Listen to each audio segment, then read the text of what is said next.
Hello ছোট বন্ধুরা, তোমরা সবাই কেমন আছো? আশা করি অনেক অনেক ভালো আছো। আমার ভিডিওটা যদি তোমাদের পর্যন্ত পৌঁছে থাকে তাহলে আজকের ভিডিওটা শুধুমাত্র তোমাদের জন্য। আমি তোমাদের জন্য চাঁদা দিয়ে খুব সহজে সুন্দর একটা শাপলা ফুল এঁকেছি।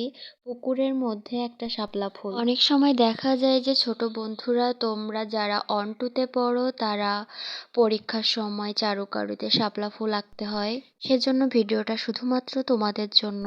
তোমরা এই ভিডিওটা সম্পূর্ণ দেখলে বুঝতে পারবা খুব সহজে শাপলা ফুল কিভাবে আঁকতে হয় চাঁদা দিয়ে। শুধুমাত্র পেন্সিল আর চাঁদা দিয়েই ছবিটা আঁকবো।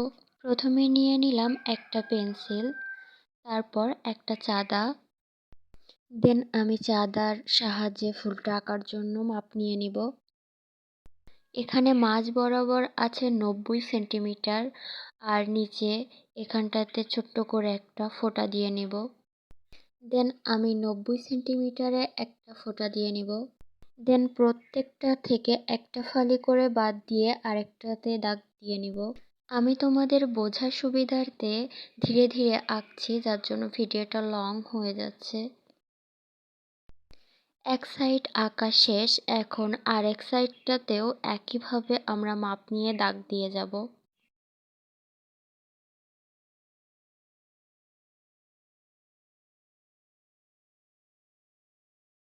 দেন নিচে দাগটার সাথে উপরে 90 সেন্টিমিটার সমান করে দাগ দিয়ে নিব। আমি যেভাবে চাঁদা ধরছি ঠিক এভাবেই চাঁদাটা ধরে তোমরা দাগ দিয়ে নিবা। দেন একইভাবে অপর পাশেও দাগ টেনে নিব।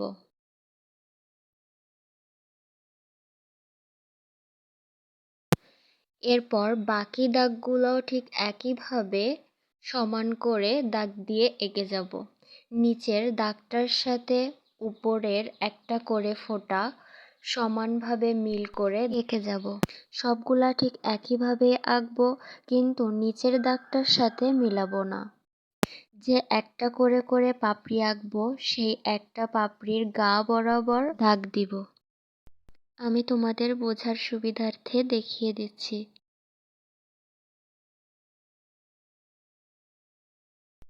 এভাবে করে এক পাশ থেকে আরেক পাশ সব একইভাবে আমি আঁকবো।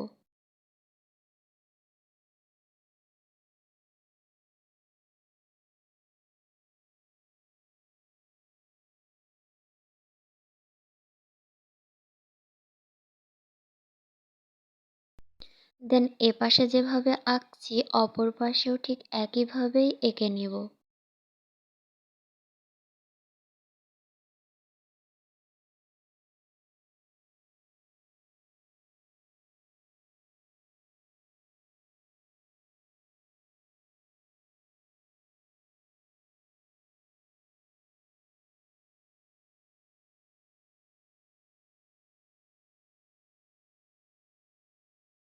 দেন নিচে শাপলা ফুলের যে কাণ্ড থাকে সেটা আঁকবো। দেন আমি একটা চাঁদার সাহায্যে শাপলা ফুলের ডাঁটা আঁকবো। আমার হাতের কাছে চাঁদা ছিল তাই আমি চাঁদা ব্যবহার করেছি। তোমাদের হাতের কাছে স্কেল থাকলে স্কেল দিয়েও আঁকতে পারো। দেন আমি একটা কলি আঁকবো।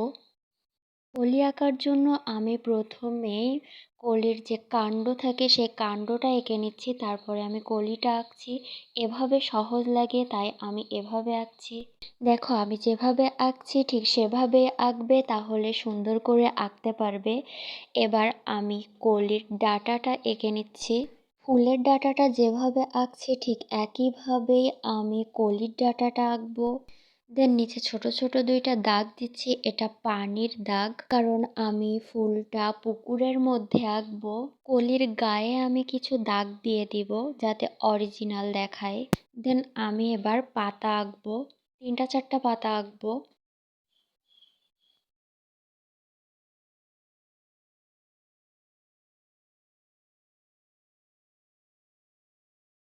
দেন আমি প্রতিটা পাতার গায়ে শিরা এঁকে দেব।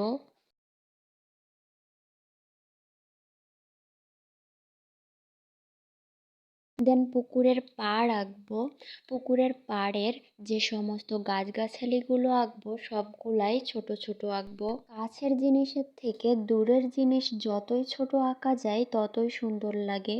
তোমরা সবসময় চেষ্টা করবা কাছে যে ছবিগুলো আঁকবা সেই ছবির তুলনায় দূরের যে ছবিগুলো আঁকবা সেগুলা যেন অনেক ছোট ছোট হয়।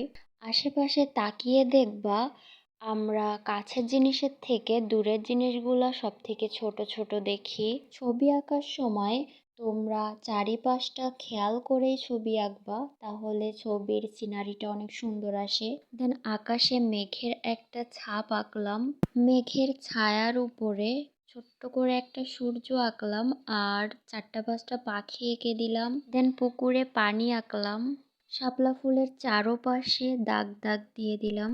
এত সময় ভিডিওটা দেখলে অথচ লাইক সাবস্ক্রাইব কিছুই করলে না। তোমরা যদি একটু হলেও শিখতে পারো তাহলে অবশ্যই লাইক আর সাবস্ক্রাইব দুইটাই করে রাখবে, যাতে পরবর্তীতে আমি কোনো ভিডিও আপলোড দিলে তোমরা সেটা পেয়ে যাও আর দেখে আঁকতে পারো এবং শিখতে পারো।